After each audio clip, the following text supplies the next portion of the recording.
Hello everyone, welcome to logic Pathshala channel. हमारा आज का टॉपिक रहेगा कंप्यूटर अवेयरनेस। तो आज हम कंप्यूटर पे कुछ इम्पॉर्टेंट क्वेश्चंस देखेंगे जो आपके एग्ज़ाम पॉइंट ऑफ व्यू से बहुत इम्पॉर्टेंट हैं और ये क्वेश्चंस आपके एग्ज़ाम में बार बार पूछे गए हैं। इस लेक्चर का पीडीएफ आपको टेलीग्राम में मिल जाएगा, जिसका कि लिंक आपको डिस्क्रिप्शन में प्रोवाइड कर दिया गया है। So let's begin the session. Question number 1 is which one of the following is computer high level programming language? तो आपने इस चार ऑप्शन में से ये बताना है कि कौन सी कंप्यूटर में हाई लेवल प्रोग्रामिंग लैंग्वेज है। तो इसका आंसर क्या रहेगा? तो इसका आंसर रहेगा आपका option D, that is all of the above.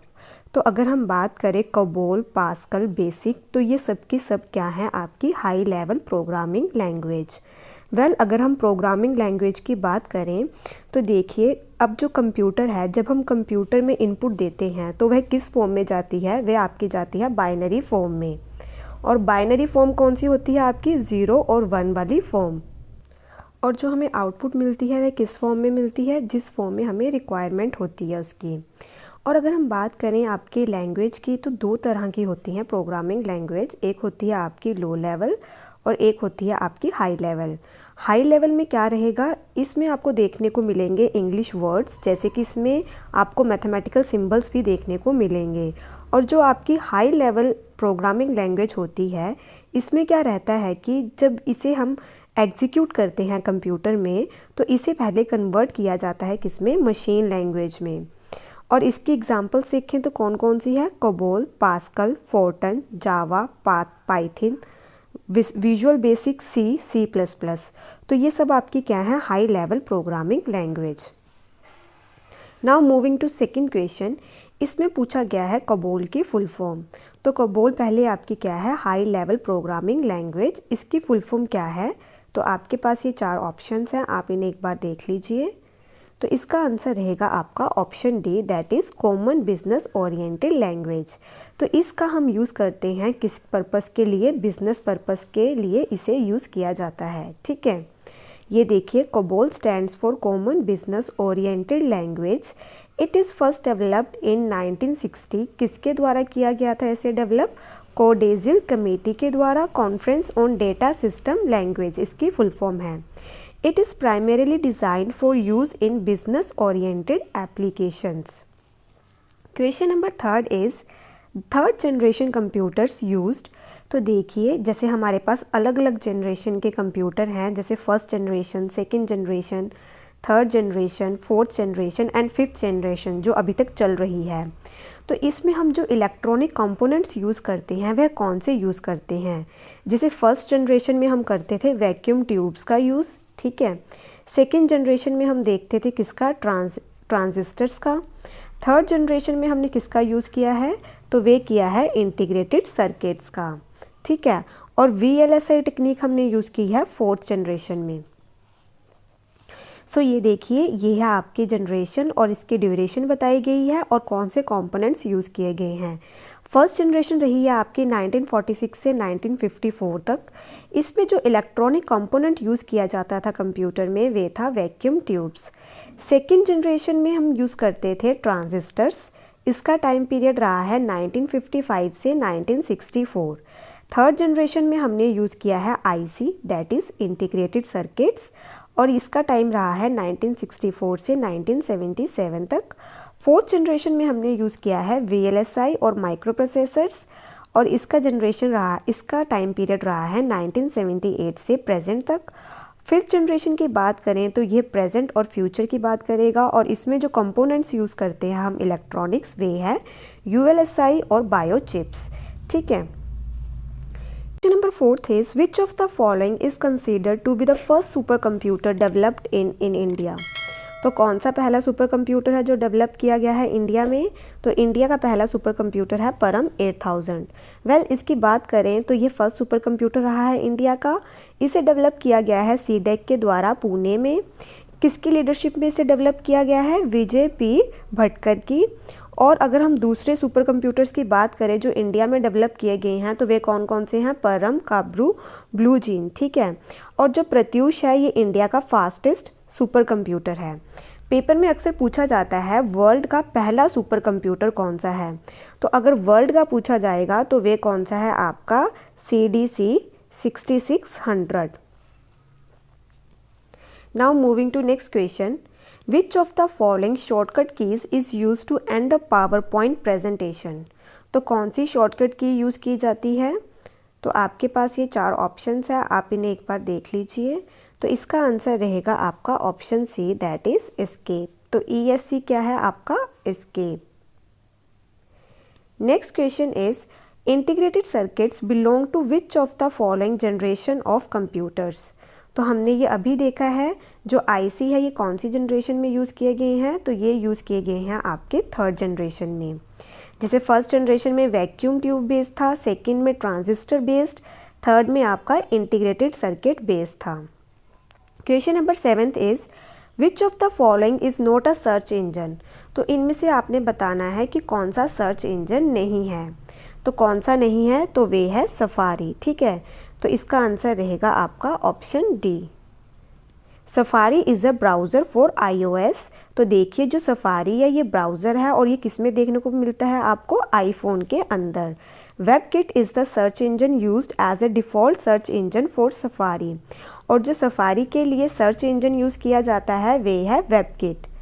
iOS is used only in Apple phones.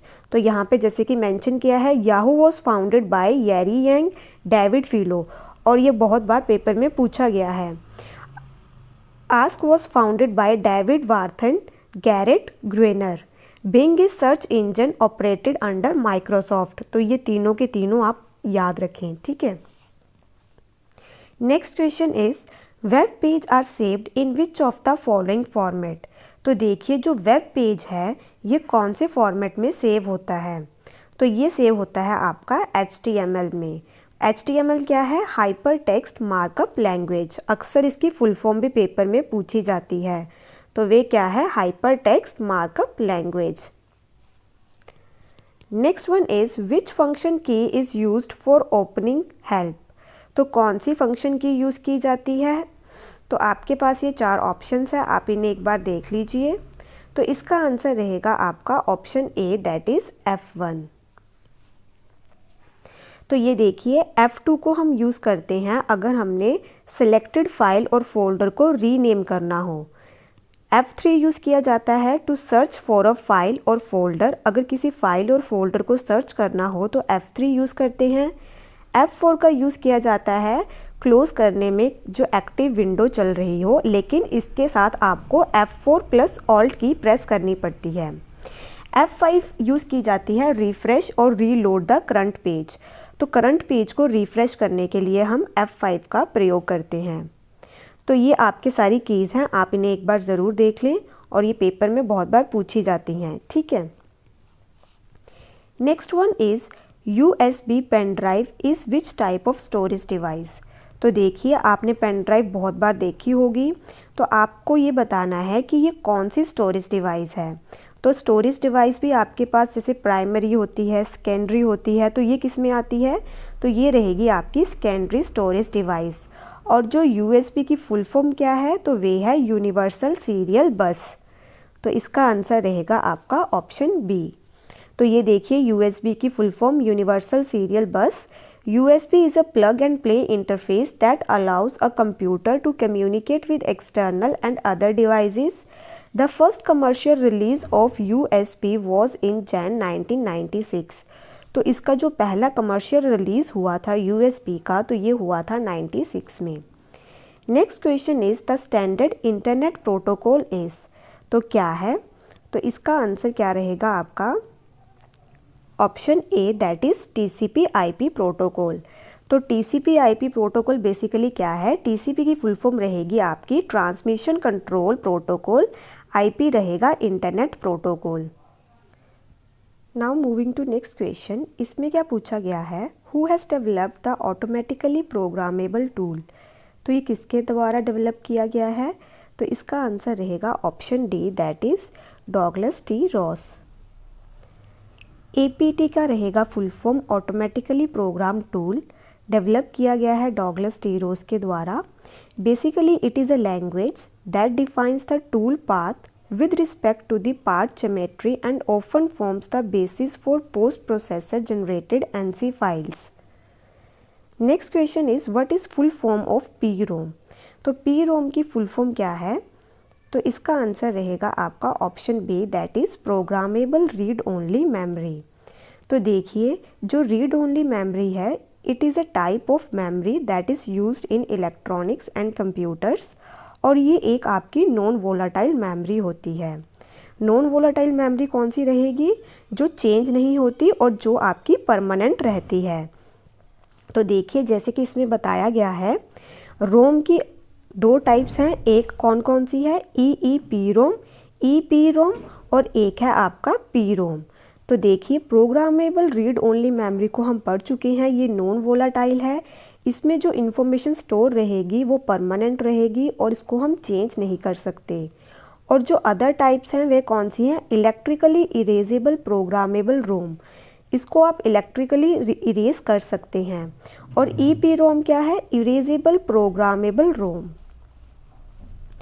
Python is तो पाइथन क्या है? इसे हमने स्टार्टिंग में देखा था। तो ये आपकी एक तरह की हाई लेवल लैंग्वेज प्रोग्राम है, ठीक है। तो ये आपकी है हाई लेवल लैंग्वेज, तो इसका आंसर रहेगा आपका option B. It is a high level language. It allows programming in object oriented and procedural paradigms. The language was created by किसके द्वारा क्रिएट की गई है? गिडो वैन रोसम के द्वारा, और इसे फर्स्ट रिलीज़ किया गया है 1991 में। SMTP स्टैंड्स फॉर, तो SMTP की फुल फॉर्म क्या है? तो इसकी फुल फॉर्म है सिंपल मेल ट्रांसफ़र प्रोटोकॉल। तो इसका आंसर क्या रहेगा आपका? कौन सा ऑप्शन है ये? Option C. SMTP की बात करें तो इसको हम किस में यूज़ करते हैं? तो इसको आप यूज़ करते हो जब ईमेल्स को हम सेंड करते हैं या रिसीव करते हैं, तो उस टाइम पे सर्वर पे आपको SMTP का हम यूज़ करते हैं, ठीक है। Now moving to next question, which of the following is not an open source operating system? तो कौन सा नहीं है इसमें? तो आपके पास ये चार ऑप्शंस हैं, आप इन्हें एक बार देख लीजिए। तो इसका आंसर रहेगा आपका ऑप्शन ए। जो विंडो है ये क्लोज सोर्स ऑपरेटिंग सिस्टम है, marketed bye Microsoft. Microsoft first introduce the window operating system on 20 नवंबर 1985। तो जो माइक्रोसॉफ्ट है इन्होंने इंट्रोड्यूस किया था विंडो OS को, कब? 1985 में। Closed operating system are built with numerous codes and complex programming and that is called source code। तो बेसिकली जो क्लोज्ड ऑपरेटिंग सिस्टम का मतलब क्या रहता है? इसके अंदर हमें न्यूमरस कोड्स देखने को मिलेंगे और कॉम्प्लेक्स प्रोग्रामिंग की जाती है इसके अंदर, जिसे कि हम क्या कहते हैं? Source code. Next question is 1 petabyte is equals to 1024। तो क्या रहेगा इसका आंसर? टेराबाइट्स। तो इसका आंसर है आपका ऑप्शन सी। तो देखिए, आपको ये टेबल याद रहना चाहिए, ये पेपर में बहुत बार पूछा जाता है। तो क्या रहेगा आपका? 1 बिट में रहेगा आपका 1 बिट, 8 बिट्स में रहेंगे आपके 1 बाइट, ठीक है। 1024 बाइट्स में रहेगा 1 किलोबाइट, 1024 किलोबाइट्स में रहेंगे 1 मेगाबाइट, 1024 मेगाबाइट में रहेगा 1 गीगाबाइट, 1024 गीगाबाइट में रहेगा 1 टेराबाइट, 1024 टेराबाइट में रहेगा 1 पेटाबाइट, 1024 पेटाबाइट में रहेगा 1 एक्साबाइट।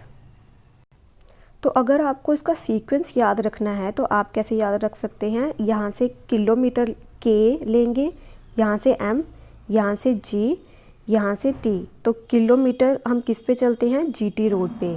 तो आप इसे ऐसे एक निमोनिक से याद रख सकते हैं, एक सीक्वेंस याद रखना हो अगर आपको पेपर के लिए, ठीक है। Next question is which of the following is the shortcut key to open a new blank document in MS Word? तो कौन सी शॉर्टकट की है वे? तो आपके पास ये चार ऑप्शंस हैं, आप इन्हें एक बार देख लीजिए। तो इसका आंसर रहेगा आपका option B, that is Ctrl+N। तो देखिए, Ctrl+M का क्या रहेगा? इंडेंट करेगा पैराग्राफ को। Ctrl+B क्या करता है? बोल्ड कर देता है हाईलाइटेड सेक्शन को। Ctrl+T रहेगा आपका फ़ॉन्ट ऑप्शन। Ctrl+A से क्या होगा? जो भी आपने टेक्स्ट सिलेक्ट किया होगा वह सारा का सारा सिलेक्ट हो जाएगा। जिसे भी आपको सिलेक्ट करना हो। कंट्रोल प्लस एक्स रहेगा, जो सिलेक्टेड आइटम है उसे कट कर देगा। तो ये सारे आपके लिए बहुत इंपॉर्टेंट है, इसे एक बार ज़रूर देख लेना। Next question is system software act as a bridge between the hardware and which software. तो इसका आंसर क्या रहेगा? तो इसका आंसर रहेगा आपका option D, that is application. Next question is task bar can be placed at. तो कहाँ पे प्लेस किया जा सकता है टास्क बार को? तो इसका रहेगा एनी साइड ऑफ स्क्रीन। तो इसे आप कहीं भी प्लेस कर सकते हो टास्क बार को, ठीक है।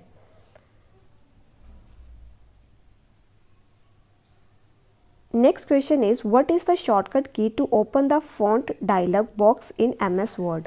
तो कौन सी शॉर्टकट की है इसको ओपन करने के लिए? तो आपके पास ये 4 ऑप्शंस हैं, आप इन्हें एक बार देख लीजिए।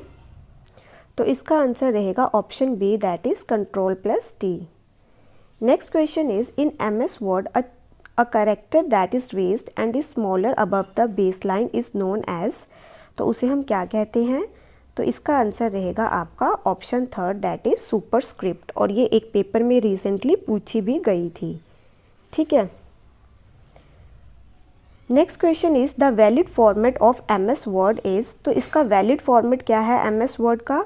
तो इसका आंसर रहेगा आपका option C, that is .doc। Next question is which of the following is not a word processor. तो इसमें से कौन सा वर्ड प्रोसेसर नहीं है? तो आपके पास इसका क्या आंसर रहेगा? तो इसका आंसर रहेगा आपका option third, that is OpenOffice Impress. तो ये वर्ड प्रोसेसर नहीं है। Next question is text editor and formatters belong to the area of computing known as. तो उसे हम क्या कहते हैं? तो इसका आंसर रहेगा आपका option four, that is word processing. Next question is which of the following keyboard shortcut opens the save as option in MS Word. तो कौन सी शॉर्टकट की है वे? तो इसका आंसर रहेगा आपका option D, that is F12। Next question is the default zoom level in Word is set at. तो देखिए, जो जूम लेवल आपको वर्ड में देखने को मिलेगा बाय डिफ़ॉल्ट वह कितना रहता है? तो आपके पास ये 4 ऑप्शंस हैं, आप इन्हें एक बार देख लीजिए। तो इसका आंसर रहेगा आपका ऑप्शन सी, दैट इज़ 100%। जो मिनिमम रहेगा वह कितना रहेगा? वह 10% रहेगा, और जो आपका बाय डिफ़ॉल्ट रहेगा वह रहेगा 100%, और जो मैक्सिमम रहेगा वह रहेगा 500%। Next question is which of the following is use to change the text colour in MS Word document. तो कौन सा ऑप्शन है वे? तो इसका आंसर रहेगा आपका option B, that is font colour. Next question is which MS Word feature enables to enlarge a letter at the beginning of a text block to 2 or more lines। तो इसका answer रहेगा आपका option B, that is drop cap. Next question is the bookmarks are used in MS Word to. तो जो हम bookmark use करते हैं MS word के अंदर, वह क्यों यूज़ करते हैं? तो इसका आंसर रहेगा option D, that is identify a specific location or text in the document for the future reference. तो जब हमें स्पेसिफिक लोकेशन को आइडेंटिफाई करना हो तो हम इसको बुकमार्क को यूज़ करते हैं, ठीक है। Next question is which application is used for presentation. तो कौन सी एप्लीकेशन यूज़ करते हैं? तो वे करते हैं MS पावर पॉइंट में हम प्रेजेंटेशंस बनाते हैं, ठीक है। Next question is what is the keyboard shortcut to perform redo operation in MS PowerPoint. तो कौन सा शॉर्टकट है वे? तो आपके पास ये 4 ऑप्शंस हैं, आप इन्हें एक बार देख लीजिए। तो इसका आंसर रहेगा आपका option C, that is Ctrl+Y। Undo करना हो लास्ट एक्शन को तो हम यूज़ करेंगे Ctrl+Z। रीडू के लिए Ctrl+Y। अगर हमने open the review tab in the ribbon तो उसके लिए आपको यूज़ करना पड़ेगा Alt+R। Next question is in MS PowerPoint key use to run the slide show from the beginning is. तो कौन सा हम यूज़ करते हैं? तो इसका आंसर रहेगा आपका option A, that is F5। Next question is which of the following is not a valid master view option in Microsoft PowerPoint 2016। तो इसका आंसर रहेगा आपका option B, that is outline master. Next question is when you create first presentation file in MS PowerPoint what will be the default file name. तो क्या रहता है default file name? तो वे रहेगा प्रेजेंटेशन 1। तो इसका आंसर रहेगा option C. Next question is which of the following shortcut key is use to start a presentation from the beginning in PowerPoint. तो इसका आंसर रहेगा आपका option A, that is F5। Next question is in PowerPoint themes could be found under. तो इसका answer क्या रहेगा? तो इसका आंसर रहेगा आपका option B, that is design tab. Next question is in PowerPoint the dotted areas in an empty slide are called. तो जो डॉटेड एरिया रहते हैं एम्प्टी स्लाइड में, उसे हम क्या कहते हैं? तो उसे हम कहते हैं प्लेस होल्डर्स। तो इसका आंसर रहेगा option C. Next question is which type of view is not present in MS PowerPoint. तो कौन से तरह का व्यू नहीं देखने को मिलता? तो वे है extreme animation, option A. Next question is which of the following presentation view point in Microsoft PowerPoint 2016 shows thumbnail of all slides in your presentation to easily rearrange. तो इसका आंसर क्या रहेगा? तो इसका आंसर रहेगा third option, that is slide sorter view. Question number 41 is which tool is used to record a presentation screen to demonstrate a process as a part of PowerPoint। तो कौन सा है ये? तो इसमें हम करेंगे, इसका आंसर रहेगा आपका option A, that is screen recording. Next question is in MS Excel dash are numbered from 1 to onwards and dash are numbered from A to onwards. तो ये क्या रहेगा? तो 1 से जो ऑनवर्ड नंबर हम देते हैं वे देते हैं रोज़ को, और ये रहती हैं आपकी हॉरिजॉन्टल। यहाँ पे रहेगा 1 2 3, और ऊपर से जो हम नीचे आते हैं वर्टिकली, वो कहते हैं उन्हें हम कॉलम्स। तो इसका आंसर रहेगा आपका option D. Next question is a donut chart in Excel is similar to. तो ये किसके सिमिलर है? तो ये सिमिलर है पाई चार्ट से। Next question is a dash consist of a set of rows and columns in Excel. तो आपको एक्सेल के अंदर रोज और कॉलम्स देखने को मिलते हैं, तो ये क्या बनती है? आपकी वर्कशीट। तो इसका आंसर रहेगा option B. Next question is once an email has been sent it is moved from the dash folder to the dash folder. तो ये कहाँ से कहाँ जाएगा? तो इसका आंसर रहेगा आपका option A, that is outbox to sent folder. ठीक है, तो यहाँ पे हमारा ये आज का सेशन ख़त्म होता है। आई होप आपको ये सेशन अच्छा लगा हो। अगर आप चाहते हैं कि कंप्यूटर की सीरीज़ को आगे चलाया जाए तो कमेंट बॉक्स में ज़रूर बताएं। Thank you so much for watching this session.